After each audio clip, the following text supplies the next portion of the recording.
ย้ายพุ่นเพื่อว่าจะได้ลงกาแฟพี่น้องเนาะเป็นกาแฟหน่อยพี่น้องเป็นกาแฟกาติมอพี่น้องนี่มายายพุ่นพี่น้องเฮาจ่อหลุมแล้วขุดหลุมแล้วพี่น้องเฮาก็มายายพุ่นเป็นพุ่นคอกเนาะพี่น้องเนาะ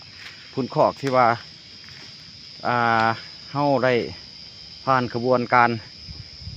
มักบ่มมาแล้วพี่น้องในหลายเดือนเนาะ2-3 เดือนพี่น้องเป็นพุ่นงัวพี่น้องเนาะของงัวพี่น้องเป็นขี้งัวพี่น้องเพราะว่า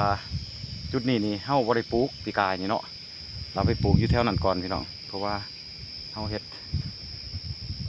บ่เบิดพี่น้องเนาะปีนี้ก็สิมาเริ่มปลูกใส่เติมอีกพี่น้องเติมใส่ใหม่เนาะ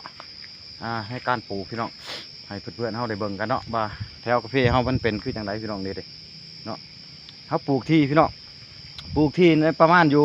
80 เซน70 เซนพี่น้องต่อต้นหนึ่งเนาะหรือว่า60ก็มีพี่น้องบางต้นมี60เนาะนี่เป็นยังคิดปลูกแนวนี้พี่น้องเนาะให้พี่น้องๆเขาได้เบิ่งกันเด้อพี่น้องเนาะนี่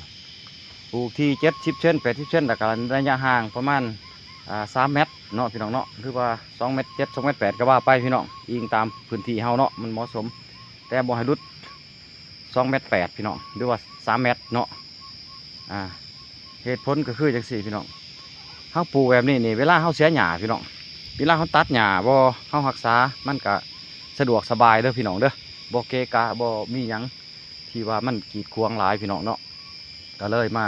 พัฒนาใหม่พี่น้องเฮ็ดสูตรนี้เนาะพี่น้องเนาะเมื่อก่อนใส่สูตรตากะโลพี่น้องเนาะถ้าปลูกกัตติมอเนี่ยเพิ่นจะปลูกอยู่ในเม็ดกลัวๆพี่น้องเม็ดหาคุณเม็ดหาไปซะเนาะแบบนั้นมันยุ่งเหยิงหลายพี่น้องมันคือว่ามีแนวกีดขวางหลายพี่น้องเนาะมันทีหลายพี่น้องเลยมาเฮ็ดแบบนี้พี่น้อง